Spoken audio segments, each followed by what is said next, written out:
Ugh, what is that in my coffee? Ugh. Oh, hello everyone! It's Monday, November 24th, 2008, and this is WFTL Bytes, your occasiodaily FOSS and Linux news show with your host, me, Marcel Gagné. Nice to see you all, or nice to be seen, or something. Hey, Hey, wait, I need my press hat. Let's do first the press hat. Can't do the news without the press hat. There we go, the press hat.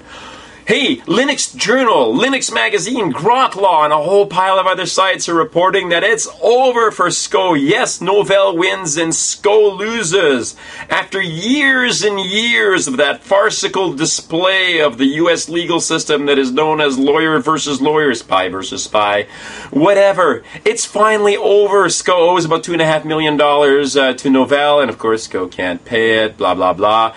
If you recall, there were all sorts, there were a million claims. Originally, it started out as a contract dispute, and eventually there were whole sorts of claims about, code being lifted from SCO and infringing on their intellectual property. And wait a minute, that sounds like another company. Oh, but that's neither here nor there. I think they were actually involved in the whole SCO Novell thing as well, or the whole SCO thing at the beginning. But I'm digressing. Anyway, $2.5 million. Of course, they don't have it because they're basically broke. SCO is kind of in the toilet these days.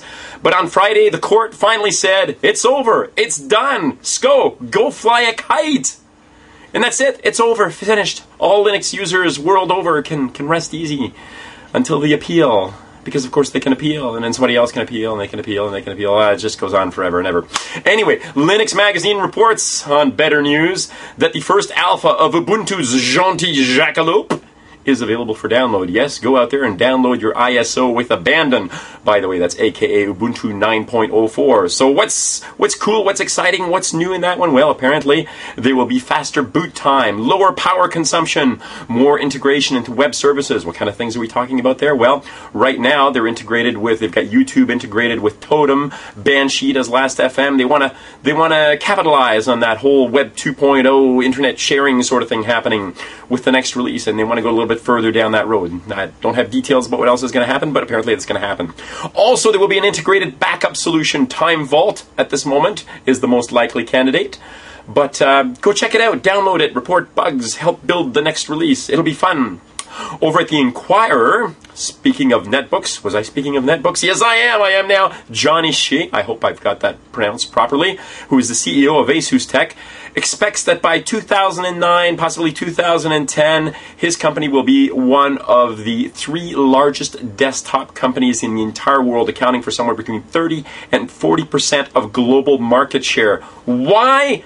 Netbooks! Netbooks have re-energized that floundering desktop market and brought it back to its feet, according to our famous CEO of ASUS Tech. He forecasts that everything is going to be rosy. And guess what? There's a new coming down the road. Notebook coming down the road. Yes, one of those new super slim, super portable netbooks. A 20-inch version and even a 22-inch version. Let me slip that into my pocket. Good grief. Hey, it's going to be available for only $565. Should be serious competition for those Apple guys. Did I say Apple? Over at ZDNet, Jason Perlow suggests that Google and Apple should both get into the netbook business. Why should they get into the netbook business? Well, Google because they're cool, and Apple because they're cool, apparently. He's even got a mock-up in his blog showing what this purported netbook from Apple would look like. He calls it an iNet. The iNet would look like a combination between an iPhone and it would have a keyboard, an iPhone with a keyboard, because the keyboard on the iPhone kind of sucks, as you know.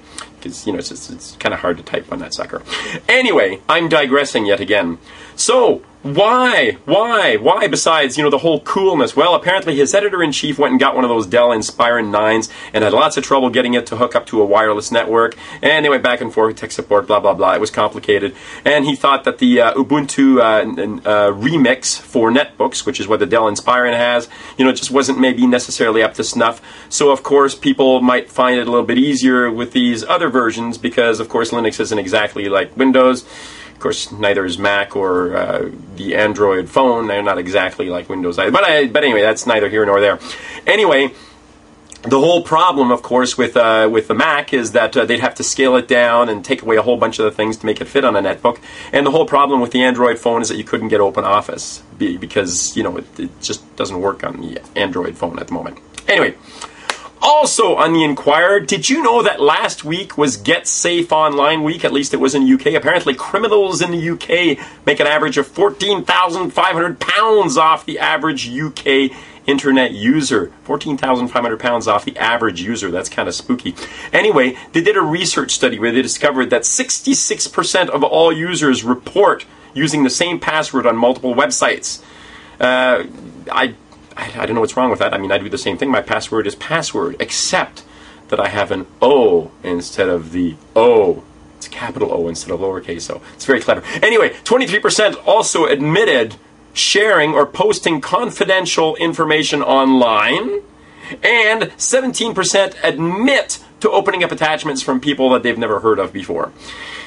Now, what's interesting about all that is these are the people that admit having done all those things.